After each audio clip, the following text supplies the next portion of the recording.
this is Steve Robbins. Welcome to the Get It Done Guys, quick and dirty tips to work less and do more.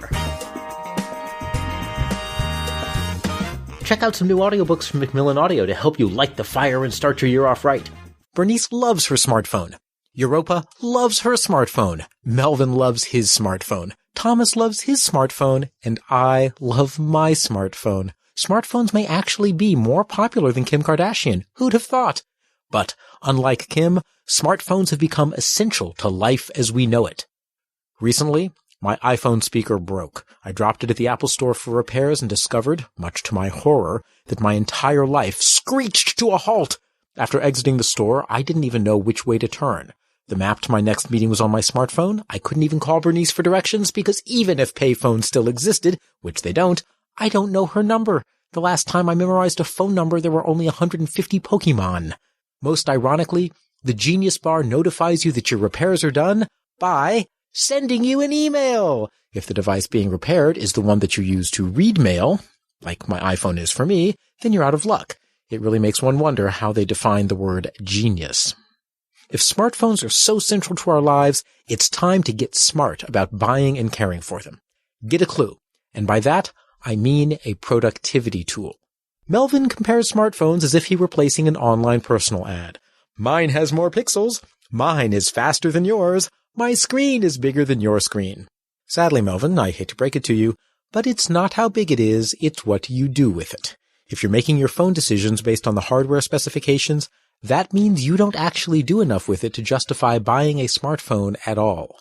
Decide if your smartphone is a toy or a tool. If you decide it's a toy, bravo! Yay! Go play Monument Valley, especially the Forgotten Shores add-on levels.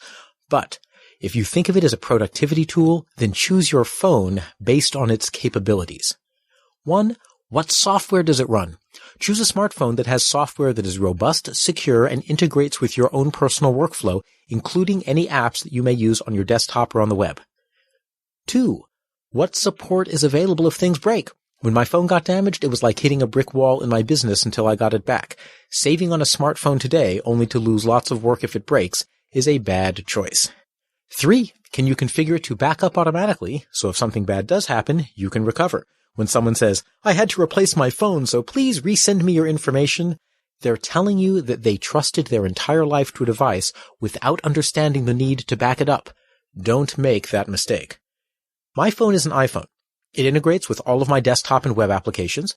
The AppleCare service contract is expensive, but I live near an Apple store, and they've given me service that is light years better than anything I ever got from the 14 or 15 years that I used Dell and Microsoft. Plus, Apple's business model doesn't depend on stealing your data and selling it to marketers and to the NSA. Use your phone even in the wind. Your phone needs to be usable as a phone. Test it to make sure that the sound quality is good. And please don't be that guy, gal, or intersex who calls someone from outside and blasts their ear out with wind noise. I discovered a cool trick. On a windy day, put your phone in a thin, half-sized plastic sandwich baggie. I used a little snack size. The touchscreen works through the bag, and sound gets transmitted fine. But when the wind blows, it glides off the plastic rather than hitting the lip of the microphone. Instead of a cyclone-like roar, your listener hears the dulcet tones of your beautiful voice, and the sounds of your neighborhood being destroyed by a tornado are barely audible in the background. I told Europa this trick, and she promptly ordered a special plastic bag with embedded rubies and emeralds and a platinum clasp. Mine's a plastic sandwich bag with a zipper lock. Either way, make sure that your phone isn't just smart, but is also usable as a phone. Get a screen protector. Just remember what Mother always said, no matter how big your screen is, make sure to use protection. Every time she gets a new phone, Bernice drops it, and the screen ends up with a spiderweb pattern of cracks. She says it reminds her of the three fates, weaving the future on their looms. Well, I know what the future holds, and it isn't pretty. So I say, buy a screen protector. Don't look into the future, and remember that ignorance is bliss. My favorite brand is bestskins.ever.com. Their screen protectors are made of some sort of miracle plastic, which is clear. It can be easily removed if you need to, and it's impervious to anything. They use it for tanks. Yes, tanks. It can withstand Bernice. Back up your address book to the cloud. Protect your screen, protect your data. There's nothing more embarrassing than getting a new phone and having to ask your boyfriend, girlfriend, husband, wife, spousal equivalent, or polyamorous family unit to text you their phone number because you don't have it and you didn't memorize it. 150 Pokemon, remember? If possible, get a cloud service for your contacts so you always have a backup. I use Apple's iCloud because they don't make their money by analyzing and selling my personal data. Other companies, who aren't evil, may also provide cloud services with varying degrees of privacy and support. Use a lock screen with emergency contact information. In case your phone gets lost, make sure that your lock screen includes contact information that will be visible if the phone's locked.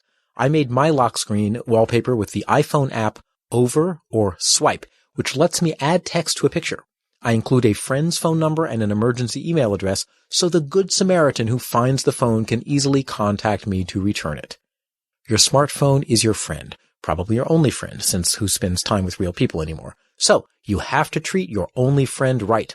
Buy a smartphone for its capability, not its technical specs. Use it in the wind with a Ziploc bag. Protect the screen with a military-grade screen protector from bestskins.ever.com. Back up your address book, and have a lock screen with your contact information.